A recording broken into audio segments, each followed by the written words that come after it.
I got into contest playing just looking online, and there was a contest here at the fairgrounds. Actually, it was the first time.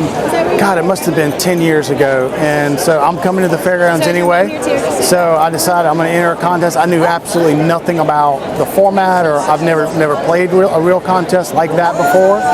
And played my first contest in that type of $2 win place format, and just got hooked. And the first contest I really ever played was probably 10, 12 years ago on the old ubet.com, and it was like a month-long contest based on a bankroll of money.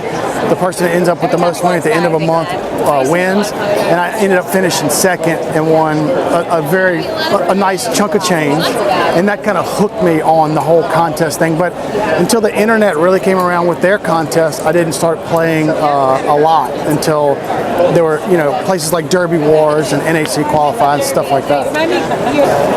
I like that it resembles a lot of the old poker sit and go format where you can play a contest on your time. If you're a morning person and want to bet morning tracks, you can be done with your contest by 1 or 2 o'clock. If you're an afternoon person, you can play it then. So they have so many contests that fit your schedule. If you're a night owl and you want to play Delta Downs and Mountaineer, you can play a contest there. And then also on the weekends, they have the biggest money contests that there are. So I like to win money and I like to play for money. So that's where I'm going to play. The first tip would be play. Experiment.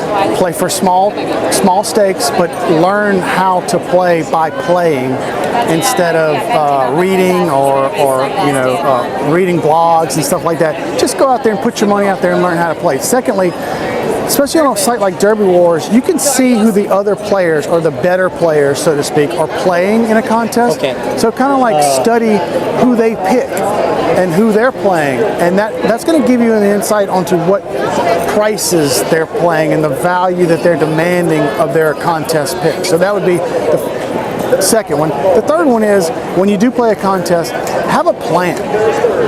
What is your goal for the contest? How much money are you trying to win? How much money do you think it's going to take to win the contest? And then try to construct your picks, your selections, back from that goal of money. Now, as my friend Kevin Cox says, have a plan. He goes, everybody has a plan until they get punched in the mouth. So the fourth thing I would say is, don't panic.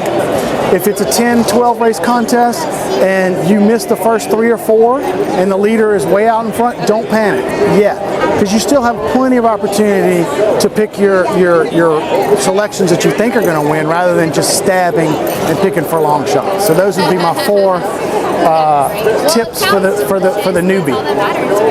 Well, I would recommend that anybody who wants to make money at horse racing betting plays contests, because it absolutely, without a doubt, improves your handicap, because it demands of you to pick horses that are higher value, because contests demand that you don't just pick favorites. So if you're a favorite player, it's going to expand your horizons, so to speak, because you're going to start picking horses or looking for horses that are 5 to 1, 6 to 1, 8 to 1. And then when that translates into your betting, you're going to win those races. And instead of betting on favorites, you're going to now be betting on a horse at 6 to 1. And you can lose a lot more of those and make money than you can if you're betting on favorites.